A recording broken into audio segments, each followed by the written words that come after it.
محمد وعلى أصحاب سيدنا محمد وعلى أنصار سيدنا محمد وعلى أزواج سيدنا محمد وعلى ذرية سيدنا محمد وسلم تسليما كثيرا. وبعد, dear respected brothers and sisters, I would like to appreciate and say thank you very much and Jazakumullahu khairan for all of us for the hard work that we have done during the month of Ramadan. I'm sure that inshallah, Allah Azza wa Jal is really pleased because of what we have done. We have fasted for His sake for the entire month. We have prayed every single night. Some people prayed 8 rak'at, some others prayed 20 rak'at.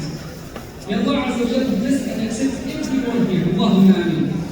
We would like to really appreciate the hard work and the community service of all of our volunteers.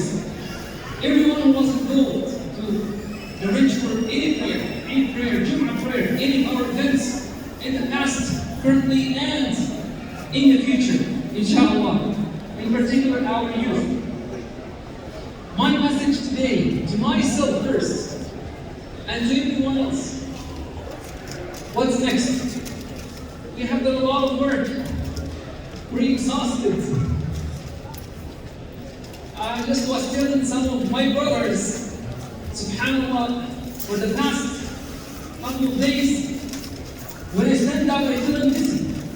The whole night I'm awake, fasting every day, lack of sleeping, lack of food. A lot of talking, every day teaching in the morning, every day there's an event, here or there I have to speak. I had to do some cancellations as well. So exhausted, but what's next? The answer is in the last 2 ayat of Surah Al-Sharh, which I recited in the second rak'ah after Al-Fatiha. When Allah Azza wa Jalla talked to our Prophet sallallahu alayhi wa sallam in Surah Al-Sharh, about his da'wah work and the responsibility that he was carrying on his shoulders sallallahu alayhi wa sallam. He told them, don't worry, the aid is coming from Allah. He's going to support you. فَإِنَّ مَعَ الْعُسْرِ يُسْرًا إِنَّ مَعَ الْعُسْرِ يُسْرًا. Indeed, with difficulty comes ease. And then he repeated the same statement.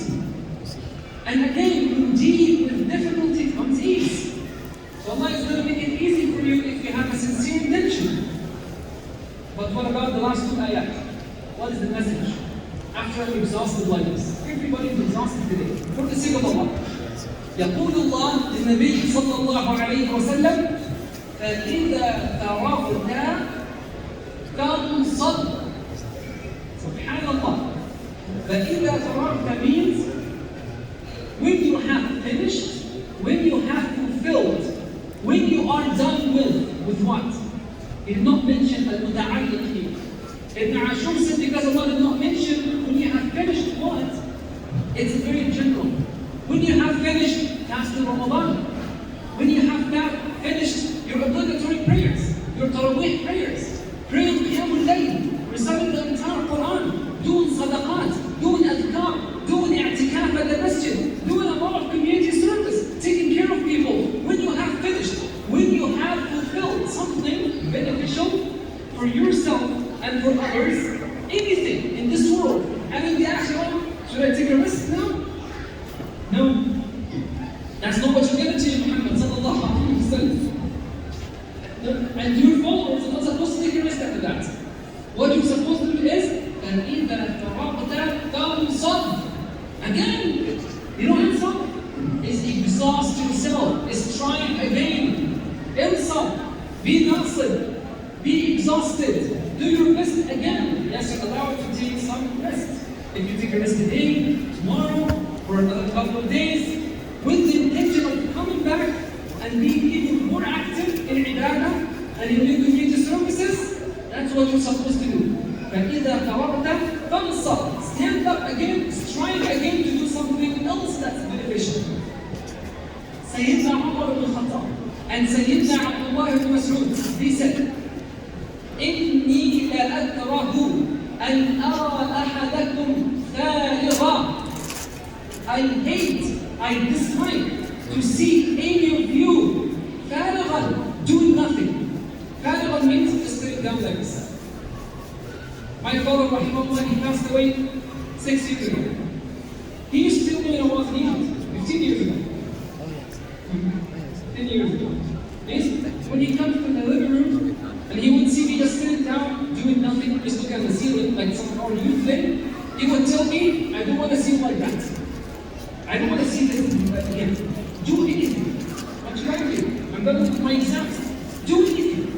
Talk. I want to see talking to someone at home. Watching TV to develop your social skills.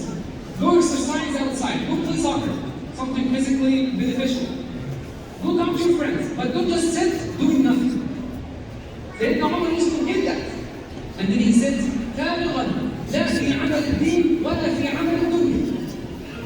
He's neither doing nothing for this world nor for the akhirah. Nothing, just doing nothing. The Sahaba used to hate that. Even Sayyidina Umar ibn Khattab radiallahu anhu said, also, إِنِّي لَأَنظُرُ إِلَى الرَّجُلِ فَيُعْجِبُنِي. Sometimes I look at some of you and I admire them. I admire their youthfulness. I admire their energy, their strength, the way they speak, the way they carry themselves.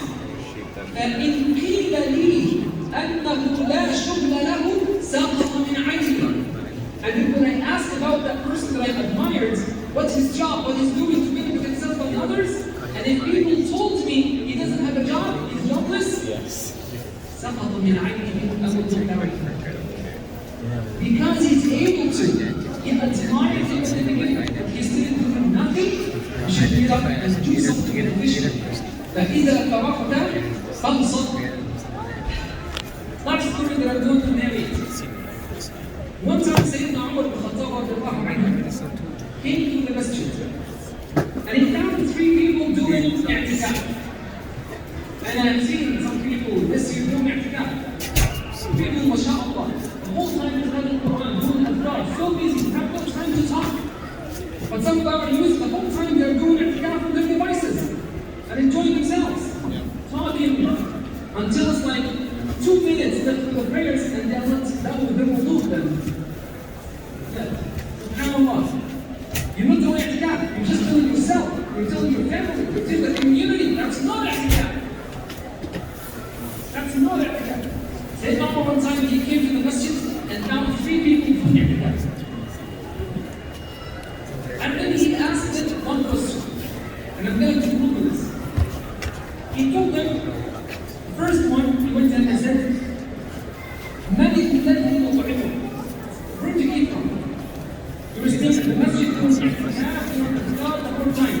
Who feeds you? The first one answered and said, إني عبد الله وهو يطعمني.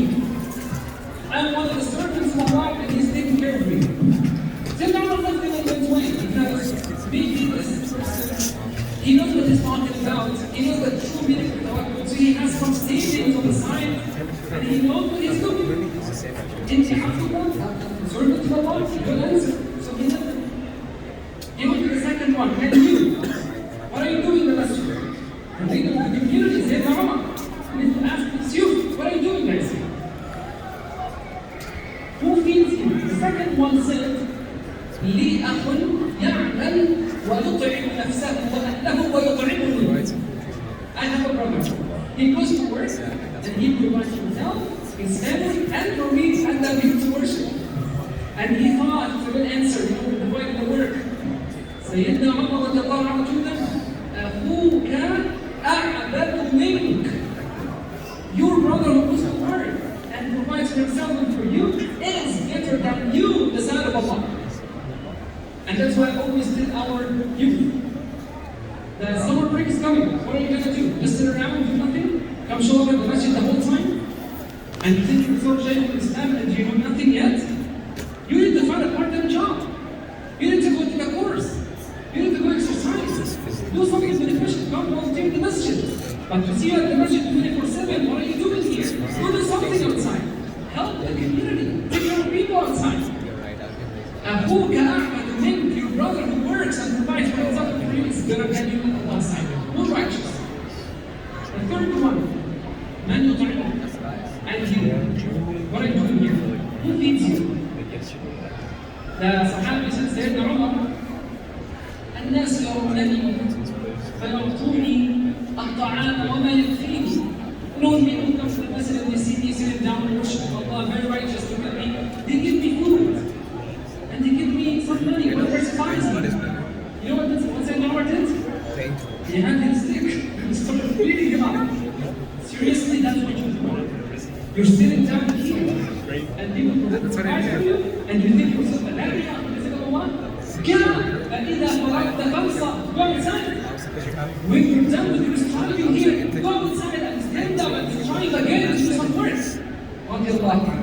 If you don't do that, this community is not going to move forward. If you want to be leaders, and our youth, if they want to be leaders, work outside of the masjid as you work inside of the masjid. You have to have balance. Some of our youth have no idea what balance is. Staying at the masjid the whole time and their education, bad marks at school, bad behavior in the community, no knowledge, and stay at the masjid. What are you doing? Doing i'tikaf. Seriously. Look what Sayyidina Umar did. فإذا فرغت فانصب. Do something beneficial, go outside and work, and then come back to the masjid. The last ayah was it. وَإِلَى رَبِّكَ فَارْغَب. Only when you strive, only try to please Allah, not anyone else. You're a certain group. Don't belong to any certain group. Not to your certain institute, your organization, your friends, your social circle. Only please Allah subhanahu wa ta'ala. Do not divide the community. وَإِلَى رَبِّكَ فَارْغَب. Last piece of advice. If you're trying to please people, and if people feel that you're trying to please them, whether they are your sheikh, your imam, your teacher, community leader, anyone in the community, because of any reason, if you notice you're trying to please them, they will be automatically not pleased with you. After 23 years in da'wah and 10 years in this community, I'm telling you, do not try to please people, only please Allah, connect your heart to Him. He is going to fix everything. He's going to fix people's hearts for you, and you can change a lot of things, even for one person, if you're doing it now. فإذا فرغت فانصب فرغب. Get up and do your ibadah, do community service, take care of your job, your education, have balance in life. وأقول قولي هذا واستغفر الله العظيم لي ولكم إنه كان به. اللهم لك الحمد كما ينبغي لجلال وجهك ولعظيم سلطانك. اللهم صل على سيدنا مولانا محمد وعلى آله وأصحابه أجمعين. اللهم علمنا ما جهلنا وانفعنا بما علمتنا وزدنا يا ربنا علما. وصلى اللهم على نبينا محمد وعلى آله وأصحابه أجمعين. Last piece of advice, and I have received a lot of questions. I should have answered this with the Khutbah about if I pray the Eid in Jama'ah, inshallah, do I have to come to Jum'ah? And the answer to this, before I tell you that, the film of the video, فإذا فرغت فانصب. When you're done with this, so again, just try to understand that for Jum'ah again. The vast majority of the scholars said, even if you pray the Eid in Jama'ah, you have to pray Jum'ah at the Masjid Jama'ah. The vast majority, إذا فرغت فانصب. But the minority said, if you pray in Jama'ah, you're excused. So my advice to you, فإذا فرغت فانصب. Just be active. There's reports that happen at the masjid in a few hours from now, inshallah. Don't miss out on that. أقول قولي هذا واستغفر الله العظيم لي ولكم سبحانه وبحمده أشهد أن لا إله إلا أنت أستغفرك وأتوب إليك. السلام عليكم ورحمة الله.